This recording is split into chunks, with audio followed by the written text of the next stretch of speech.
Share ko lang to guys. Lang magawa. Actually, matagal na tong video at ngayon ko lang maisi-share, maipost kaysa sa i-delete sa phone ko. So, i-post ko na lang. Nag-order ako through online. Yung mga time na yan na atat tayo lagi sa mga online ganon. So, isa ako doon sa mga medyo avid fan sa mga ganyan. Ayan, buksan natin. Kailangan nating i-video para if ever na may problem, pwede natin yan isend doon sa seller. Pero, syempre, hindi naman siya nagkaroon ng problem kaya hindi ko na yan na-send. Kaya, ito ngayon, ang gagawin ko is ipopost ko na lang sa dito, sa account ko na to.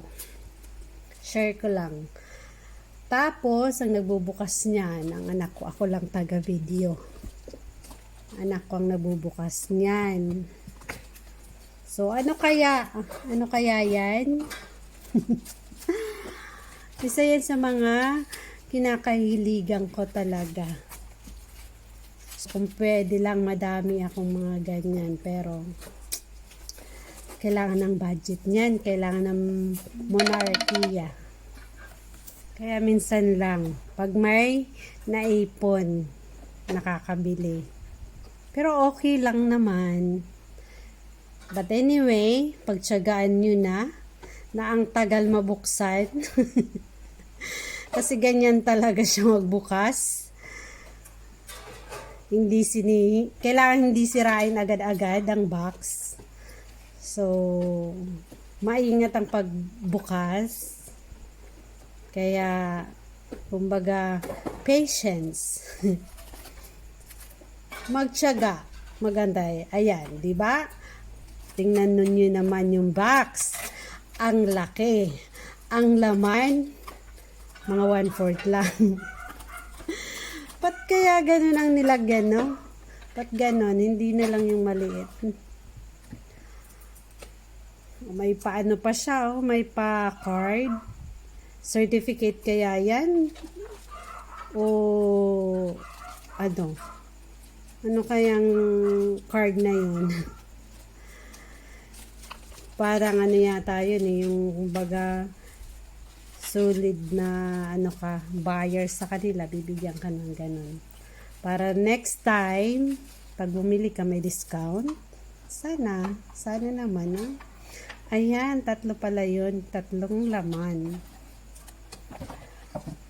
So, ang isa dyan is, ayan, isang necklace with pearl. Saka yan, pang lucky charm daw yan. Pero, hindi yan para sa akin. Ayan. Ito pala yung necklace. Tapos yung isa kanina is earrings yun. Earrings. Tapos yan yung isa naman is lucky charm. Tingnan mo. Necklace yan. Yung isang yung lucky charm is ibibigay ko yun. Siyempre, isa sa kanila, sa mga junakis ko, bibigay ko yun. Lucky charms para sa kanila. Lucky charm para sa kanya. Sa mabibigyan ko. Yan. Pintas ng isa, tsaka ito naman, earrings. Pero alam nyo, buti na lang yung seller is legit. Hindi siya scammer. Kasi ang hirap pagka ganun. Kasi syempre, nagbayad muna ako dyan. Hindi siya COD. Nagbayad muna ako. Tapos sa kanila pinadala yan. Kaya, syempre, ingat-ingat pa rin tayo sa mga scammer. Yun lang.